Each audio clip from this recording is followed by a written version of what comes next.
Welcome to a special US election edition of Kaplan Professional's Monthly Economic Update. I'm Michael Pollock, and this month we're speaking with HSBC Chief Economist Paul Bloxham. Thanks for joining us today, Paul. No worries. The Trump victory has come as a surprise to most of us. What immediate impacts do you expect it to have on the global economy? The challenge here is that it certainly has created a fair bit of economic uncertainty. Part of the challenge, of course, is that a lot of things were said in the campaign, and it's very hard to decipher how much of what was said in the campaign is actually likely to turn out to be US policy. But you can think about it along a number of dimensions. On the spending side and the tax side, one of the key things that was discussed was the idea of boosting spending on infrastructure and cutting taxes, in particular cutting the corporate tax rate. So in general, the markets have interpreted a Trump presidency as likely to boost fiscal spending, to be supportive of growth in the short run, and you've seen that reflected in the bond market. At the same time, there are other aspects that he's talked about. One is deregulation, which is generally perceived to be positive for growth in the short run. But the challenge is on trade policy, the things that were proposed during the campaign are perhaps less positive for global growth. Certainly the idea of increased protectionism or putting a high tariff on imports from China would potentially be quite a downside risk for global trade, and in particular would have a negative effect on global growth. So it's very hard to know how many of these things will actually get enacted, and so that's created a great deal of uncertainty. I think one thing you can be fairly confident of, we'll see a fair bit of volatility in markets in the lead up to the inauguration and even perhaps past it.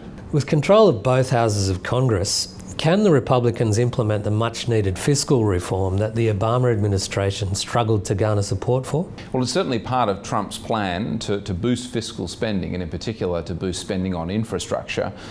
They've talked about the idea of spending an extra $1 trillion on infrastructure over time, and this was a part of one of the things that was included in Trump's acceptance speech. So the market is interpreting it as likely that we will see a big boost to fiscal spending by the US government under a Trump presidency.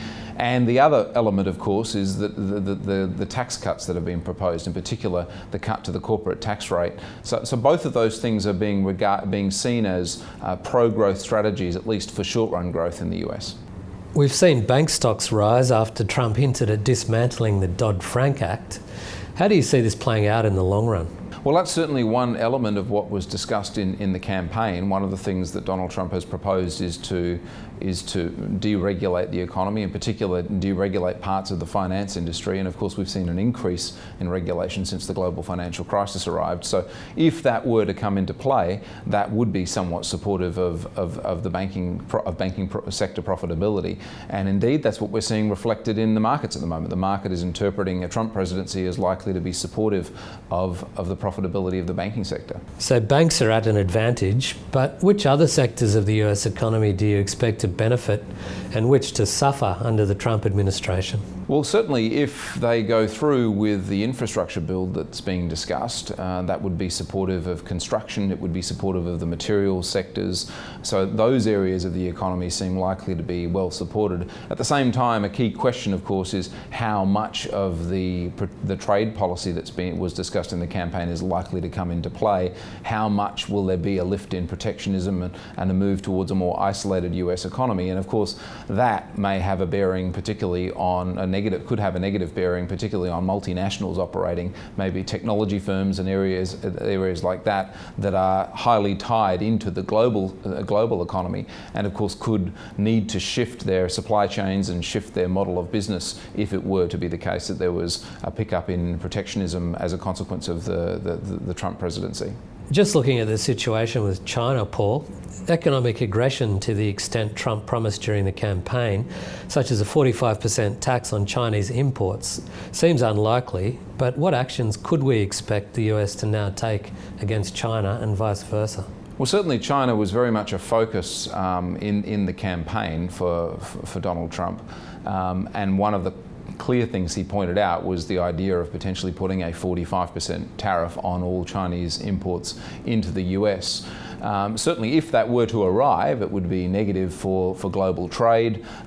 It would be highly likely that you'd see some reciprocation in terms of Chinese policy, which of course would potentially slow global trade even more. The key question is whether actually this policy is put forward, whether they do try to negotiate in this direction, and then whether they actually would go through with a policy like this. Because if it were to slow global growth and global trade, that would be negative for the whole global economy, not just for the Asian economies. Now, a key thing you have to think a little bit further ahead as well is what would the likely Chinese policy response be to slower growth in their own exports if we were to see rising protectionism? And one of the key points we've been making is that the Chinese would almost certainly support growth by pulling the lever on more infrastructure investment. So one of the key implications, I think, for global commodities and in particular for Australia is that you may very well see a bit more support for hard commodity demand. And so even in an environment where Chinese exports were to slow down, perhaps you would see that the commodity markets would be reasonably well supported.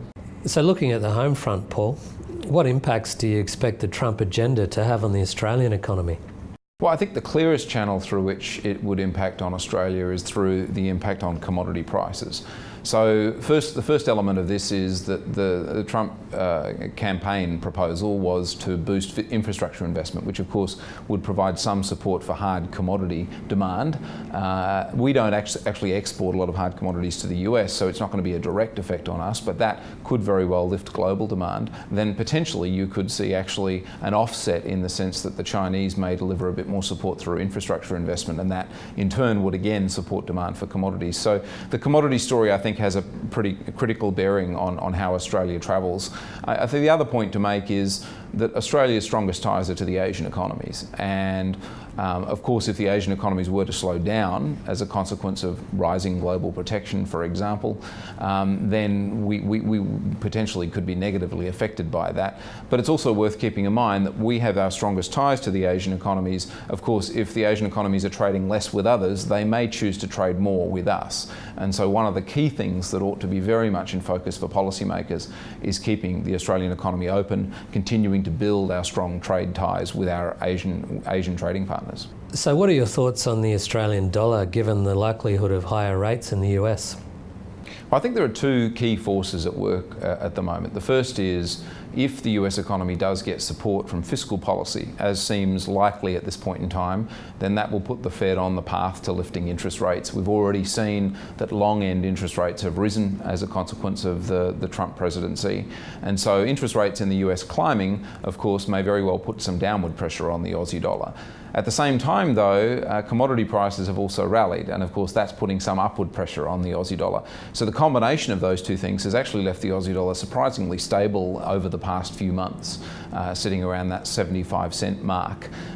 So we think there is potentially a bit of downside risk from here for the Aussie dollar as US interest rates gradually climb. But on the other hand, we actually don't see the Aussie dollar falling back below the sorts of levels we saw earlier in this year. So we don't see it falling below 70 cents.